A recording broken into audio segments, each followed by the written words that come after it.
Hi, welcome back to my channel. Thank you for being here today. I am Cris Vanthul and I am a realtor in the Tampa Bay area with Keller Realty. Today, let's explore the things that you can do as a buyer to help make the strongest offer possible so that you can win in a multiple offer situation. Stick around. I know you'll want to hear all of these tips.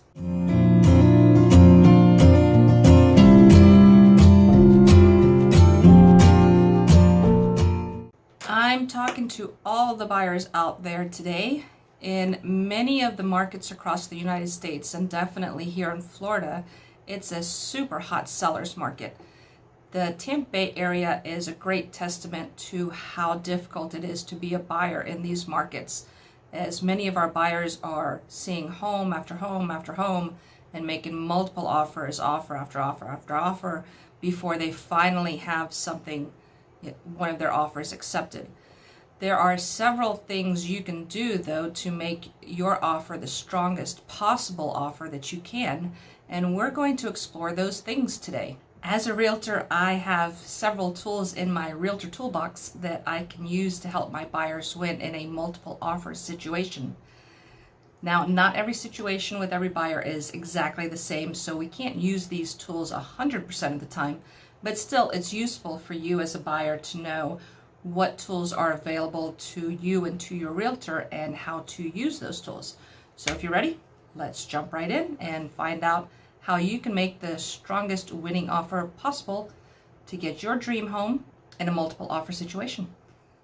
One of the best ways that you can make sure to have the best offer is to make an offer, pay cash. Cash is king, and about 44% of the transactions in our Tampa Bay area are cash transactions. Now, that said, cash is not necessarily always, a cash offer is not necessarily always the best offer. So if you don't have the ability to pay for your home straight up cash, don't worry about it. There are still a lot of tools in this toolbox that you can use. The next best thing to cash, of course, is to be pre-approved. I did a video recently, which you can check out right here, with Annie Guerin at Van Dyke Mortgage, and we talked about pre-approvals and why it was important to get a pre-approval and kind of what that entails. So check out that video if you are still wondering about pre-approval versus pre-qualification and how all of that works. A buyer who has gone through the pre-approval process and through the underwriting process, what a lot of lenders call a TBD, or to be determined, is a buyer that is almost as good as cash, because that buyer, the buyer themselves has gone through the process, and the only thing they're waiting for then is the house, and then just the house needs to be approved. So the bottom line then is, if you are getting a loan, get pre-approved first before you even start looking at houses. It will put you in a much stronger position with your offer. Once you've talked to a lender, I, as your realtor, go in and talk to the lender as well to find out how I need to craft your offer, because I need to know what kind of offer you're getting. Is it an FHA, a VA, a USDA, a conventional loan? How much money do you need to put down? Do you need seller concessions? All of these things that I need to know in order to write that offer as soon as we find the house. So at this point, I will also be talking to your lender to find out exactly what position you're in and what we need to do to make sure that you have a winning offer and to make sure that you get everything through the loan financing period as quickly as possible. Now that your finances are in order, let's talk about the purchase price. You need to make a strong offer in order to get that yes from the seller, will accept your offer, right? So the home that you're looking at, is it worth the price that they're asking for it? There are a lot of things that go into that. For example, let's say this house I just found on Pixels is listed at $500,000. Is it worth $500,000? In some places, yes. In others, no. This is where a CMA, a comparative market analysis or evaluation, comes in handy. This is especially important if you're moving to the Tampa area from a higher valued market like Miami or the Northeast, where home values are a lot higher than they are here. Let's say the valuation on that house that I prepare for you as your realtor indicates that the value of the home is somewhere around $400,000. Do you want to offer $500,000 for that house? Probably not. You still need to get through the appraisal, especially if you're getting a loan, because that house is going to have to appraise at the contract price. The bottom line here is, no matter what the asking price for the house is, your offer should be a strong offer based on the valuation for the property. Just because we're in a seller's market doesn't mean that a seller can ask any asking price they can ask any asking price they want for the house. They just won't necessarily get it if the house isn't valued at what they're asking for it. So make a strong offer, but make a strong offer that's reasonable as well. You have your cash or your pre-approval. You have your perfect home. You have your value range from my CMA. Now, let's talk about the paperwork. There are 48 negotiable items on the FAR contract, which we use. More if you count all the negotiable points on the addenda that could be attached to the contract. Now, these might include the FHA VA rider if you're getting an FHA or VA loan, the HOA or condo association rider if the house is a condo or in an HOA neighborhood, the appraisal contingency, the escalation clause, etc. In all, we have more than 20 addenda that could be used. Thankfully, we normally only use a handful of these on the regular. Of these negotiable items, there are a handful where you can make your offer quite a bit stronger. The first place where you can stand out is on the escrow. The escrow is the amount of cash that you're willing to put down, give to a title company right now. It's like a down payment. The more you can put down right now, the more serious you appear as a buyer. Why? Well, $500 is relatively easy for most people to walk away from. So if your escrow is only $500, a seller might think, this buyer can walk away at any point and all they're out is $500. But on the other hand, placing $3,000 or $10,000 or $15,000, that's a lot harder to walk away from. And most sellers recognize that. So you appear to be a much more serious buyer to a seller when you put down more escrow. Now, as a listing agent, I generally want to see the greater of either $2,500 or 1% of the purchase price. If we go back and look at our $400,000 house example, 1% of that would be $4,000. So I would want to see, as the listing agent, an escrow come in of $4,000 or $5,000 for that property. You can also make your offer even stronger by increasing over that 1% if that's possible for you. Now keep in mind that that escrow will always be credited back to you towards your closing costs. The next thing we can look at is the contract times. There are several time periods allotted for in the contract to get different things done. And those are time periods that you can make a stronger offer. Biggest one of these, of course, is the closing date. We want to see a closing date as short as possible, and if you're a cash buyer, you can close pretty much as quickly as the title company can get the title work done. So 2 weeks, maybe 3 weeks. If you're getting a loan, I've already spoken with your lender, so I know how quickly they can close. If you're a TBD, they can probably do it in as little as 30 to 35 days, maybe even less.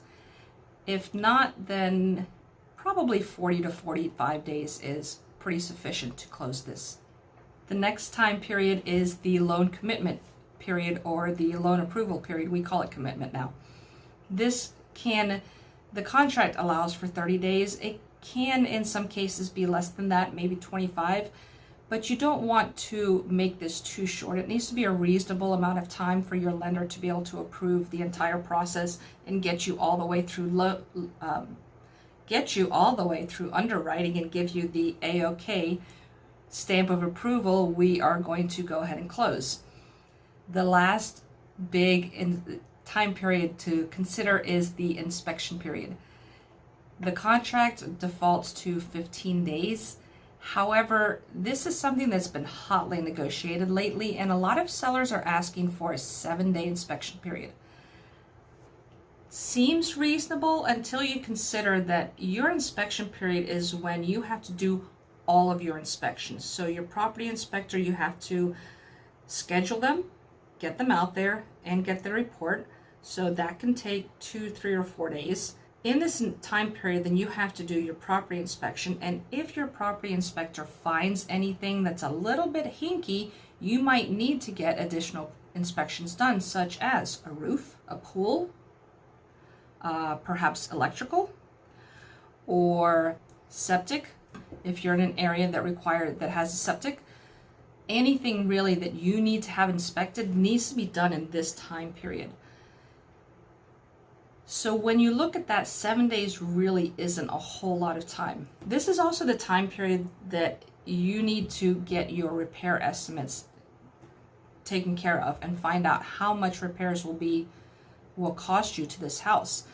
If the property inspection has brought things to your attention that need to be repaired and you're okay with repairing them, you might need to know how much money that's going to cost you, especially if your willingness to move forward with the purchase is dependent on how high those estimates are.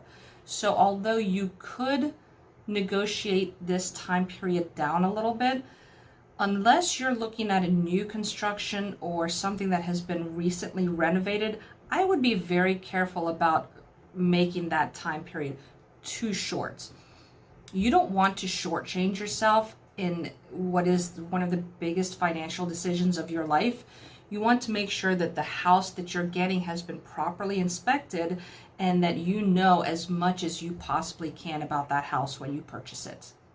Next up with the contracts are the contingencies. So contingencies are anything that the contract is contingent upon. So a financing contingency, it might be contingent upon the appraisal coming in at the contract price. It might be contingent on the buyer selling a current home. Any of those things are contingencies. You can make your offer stronger by limiting those contingencies. And to some degree, you'll be able to do that. For instance, you can drop the appraisal contingency, especially in some situations with financing. If you're paying cash, maybe you want to go ahead and do that, or maybe you're satisfied with the CMA and that doesn't matter. You cannot get rid of the financing contingency if you're getting a loan. There's just no way around that. You have to be approved for financing in order to get a loan, in order to purchase the house. So that one has to stay. If you own another home and you can get away with buying a new property without selling the old property, then you might be able to not have that contingency in place. So depending on the situation, you might be able to limit the amount of contingencies that you have attached to your contracts. Going along with those, another way to make your offer stronger on paper is to offer to pay for the title insurance. Now, in some parts of Florida, it's customary for the buyer to pay for the title insurance anyways. In the Tampa Bay area, specifically Pinellas, Hillsborough, Pasco counties, it is not customary. In these parts of Florida, it's customary for the seller to pay for the title search, the title examination, and the title policy on the deed. And then the buyer ends up paying for the title policy for the lender, the title insurance for the lender. You as the buyer can offer to pay for all of it. Title search, examination, all the title policies for the deed, for the lender, for everything.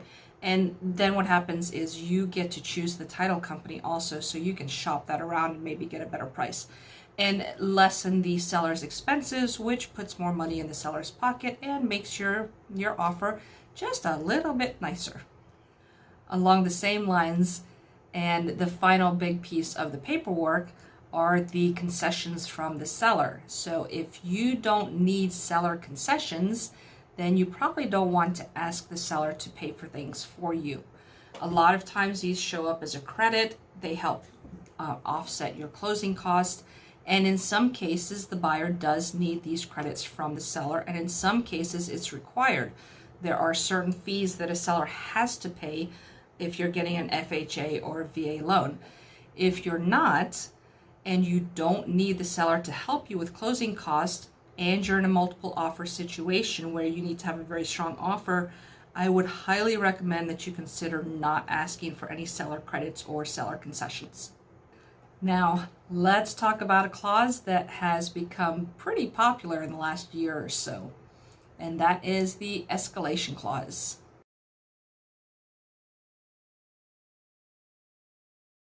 In a nutshell, the escalation clause allows the offer price to increase incrementally. You decide the increments up to a certain point.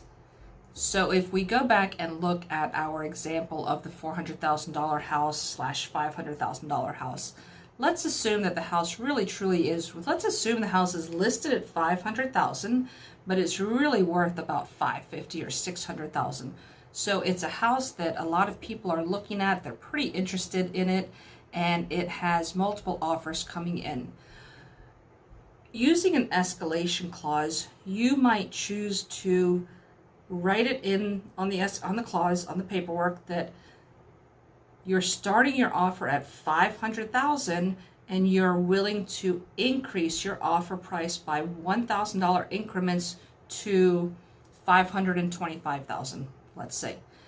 And so what happens is every time an offer comes in or is renegotiated, your offer up to $525,000 can automatically become higher than the other ones that have come into the seller.